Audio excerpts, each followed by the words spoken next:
नमस्कार, ताईच्या किचनमध्ये आपले सर्वांचे खूप खूप मनापासून स्वागत आहे। आज आपण आपल्या किचनमध्ये मऊ लुसलुशीत जाळीदार असे मिक्स डाळी व तांदळाचे आप्पे बनवणार आहोत। चला तर मग रेसिपीला पटकन सुरुवात करूया। हे आप्पे आपल्याला ज्या दिवशी करायचे आहेत त्याच्या आदल्या दिवशी आपल्याला त्याची पूर्व तयारी करावी लागते। जर आपण आज आप्पे करणार आहोत तर एक दिवस अगोदर आपल्याला ही सर्व तयारी करावी लागते। मिश्र डाळी व तांदळाचे आप्पे बनवण्यासाठी आपल्याला एकाच वाटीने सर्व साहित्य मोजून घ्यायचं आहे। मी ह्या वाटीने सर्व साहित्य मोजून घेतलेले आहे। तुम्ही पण घरातली कोणतीही एक वाटी सेट करून त्याच वाटीने सर्व साहित्य मोजून घ्या। इथे मी हे 2 वाटी तांदूळ घेतलेले आहेत। तांदूळ आपल्याला जुने घ्यायचे आहेत। नवीन तांदूळ किंवा इंद्रायणी सारखा चिकट भात होणारे तांदूळ आपल्याला घ्यायचे नाहीत। राशनचा तांदूळ घेतलं तरी सुद्धा चालेल। 1 वाटी हरभरा डाळ म्हणजे चण्याची डाळ घेतलेली आहे। यामुळे आप्पे एकदम खमंग असे होतात। 1 वाटी जाड पोहे घेतलेले आहेत जे आपण कांदे पोह्यासाठी वापरतो ते पोहे आहेत हे। याच्यामुळे आप्पे एकदम हलके फुलके होतात, असे जड होत नाहीत आणि घशाला असे दाटल्यासारखे लागत नाहीत। अर्धी वाटी पिवळी मुगाची डाळ घेतलेली आहे। अर्धी वाटी सफेद उडदाची डाळ घेतलेली आहे। 1 चमचा मेथी दाणे घेतलेले आहेत। हे सर्व साहित्य आपल्याला आता स्वच्छ 2 ते 3 वेळा धुवून घ्यायचे आहेत। सर्व साहित्य मी आता एका मोठ्या बाउल मध्ये काढणार आहे।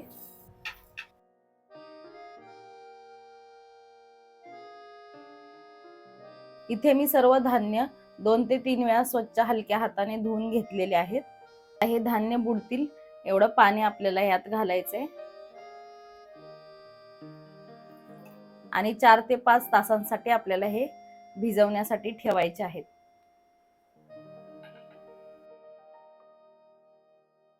मिश्र डाळी आणि तांदूळ भिजत घातले होते आपण, त्याला 4 ते 5 तास झालेले आहेत।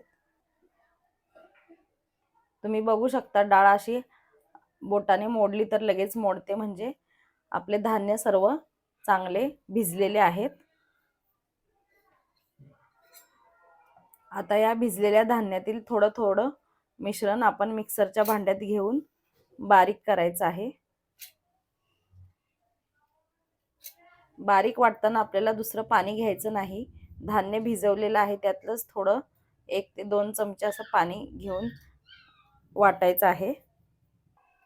अशा प्रकारे मी मिक्सर मध्ये हे मिश्रण बारीक करून घेतलेलं आहे। एकदम पातळ पण करायचं नाही आणि एकदम जास्त घट्ट पण करायचं नाही आपल्याला हे मिश्रण, आणि थोडंसं असं रवाळ ठेवायचं आहे। हे मिश्रण मी आता एका स्टीलच्या पातेल्यात काढते। अशा प्रकारे मी थोडं थोडं मिश्रण घेऊन सर्व बारीक वाटून घेते। भिजवलेल्या डाळ तांदळाचे मिश्रण सर्व मी असं मिक्सरला वाटून घेतलेलं आहे।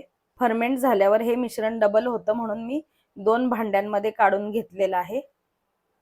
आणि आपल्याला हे मिश्रण फर्मेंटेशन साठी स्टीलच्याच भांड्यामध्ये काढायचं आहे। ॲल्युमिनियमच्या भांड्यात काढलं तर आप्प्यांची चव बिघडते। आणि आता आपल्याला हे मिश्रण हाताने असं 1 ते 2 मिनिटं एकाच दिशेने फेटून घ्यायचं आहे, त्यामुळे ते चांगलं अजून फर्मेंट होतं।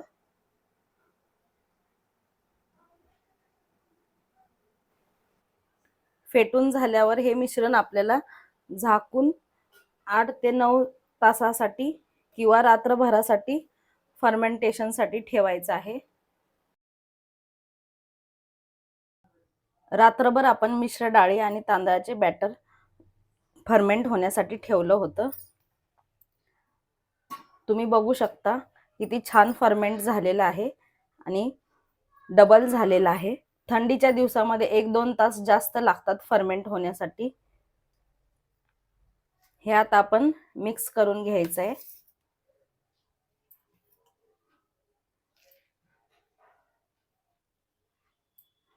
तुम्ही बघू शकता बॅटर किती हलकं झालेलं आहे। आता हे आपण मिश्रण बाजूला ठेवूया आणि दुसरं जे मी मिश्रण छोट्या पातेल्यात काढलेले आहे त्याचे आप्पे बनवायला घेऊयात।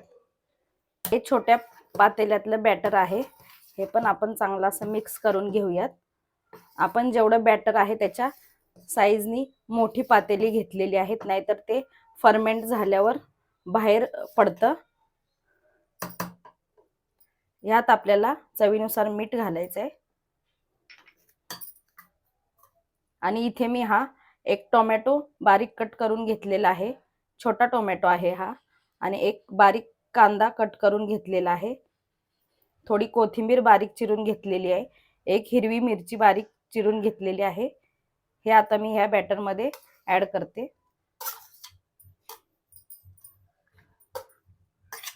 तुम्ही तुमच्या आवडीनुसार शिमला मिर्च, गाजर किंवा पालेभाज्या पण ऍड करू शकता.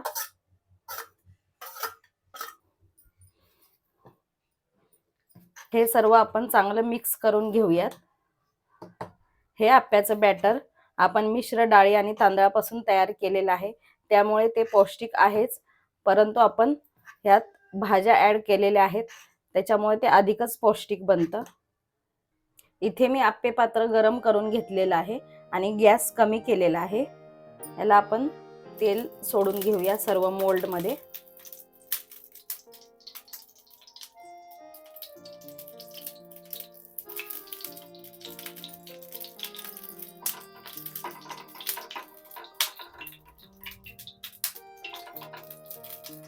आता गॅस आपल्याला मीडियम करायचा आणि आपल्याला ह्या मोल्ड मध्ये बॅटर सोडायचं आहे.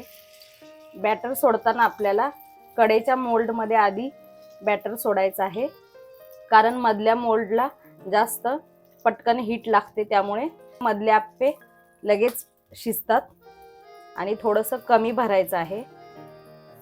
मोल्डला वरती अशा प्रकारे तुम्ही बघू शकता थोडीशी जागा शिल्लक ठेवायची आहे, कारण ते नंतर फुलतात. अशा प्रकारे मी सर्व मोल्ड मध्ये बॅटर भरलेले आहे. आता आपल्याला लो टू मीडियम फ्लेमवर 2 मिनिटं हे आप्पे भाजून घ्यायचे आहेत. 2 मिनिटं झालेली आहेत. आता आपण आप्पे चेक करूया. तुम्ही बघू शकता बाजूने असे ब्राऊन कलर झालेला आहे, म्हणजेच एका बाजूने आपले पूर्ण भाजलेले आहेत.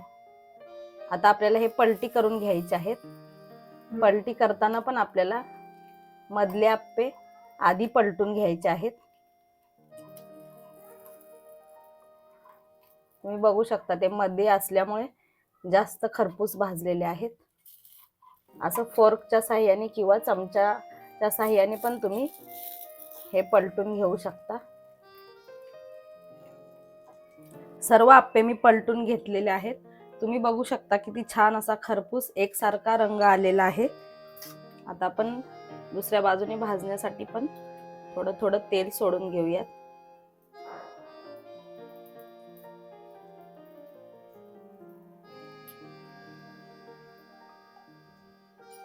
आणि दुसऱ्या बाजूने मंद गॅसवर आपल्याला भाजून घ्यायचे आहेत. 2 मिनिटं झालेली आहेत. दुसऱ्या बाजूने पण आप्पे आपले छान असे भाजून झालेले आहेत.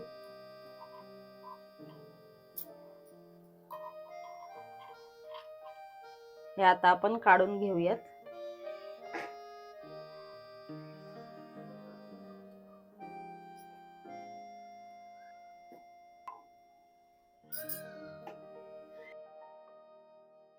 मी हे आप्यांचं बॅटर जास्त प्रमाणात बनवलेलं आहे. तुम्हाला लागेल तसं थोडं अर्ध्या प्रमाणात पण बनवू शकता, पण जर असं जास्त बनवलं तर तुम्ही हे फ्रीज मध्ये ठेवून 2 ते 3 दिवस असं तुम्हाला लागतील तसे आप्पे बनवून घेऊ शकता. फ्रीज मध्ये हे 2-3 दिवस टिकतं. सर्व आप्पे मी करून घेतलेले आहेत. तुम्हाला मी दाखवते. आतून मऊ लुसलुशीत आणि वरून क्रिस्पी असे आपले आप्पे तयार झालेले आहेत. हे आप्पे तुम्ही चटणी किंवा सॉस सोबत सर्व करू शकता. तुम्ही या प्रकारे मिश्र डाळी आणि तांदळाचे पौष्टिक असे जाळीदार आप्पे नक्की करून बघा आणि मला कमेंट करून सांगा कसे झाले ते. व्हिडिओ आवडले असेल तर लाईक करा, जास्तीत जास्त शेअर करा. चॅनलवर नवीन असाल तर अशाच पौष्टिक रेसिपीसाठी चॅनलला सबस्क्राईब करा.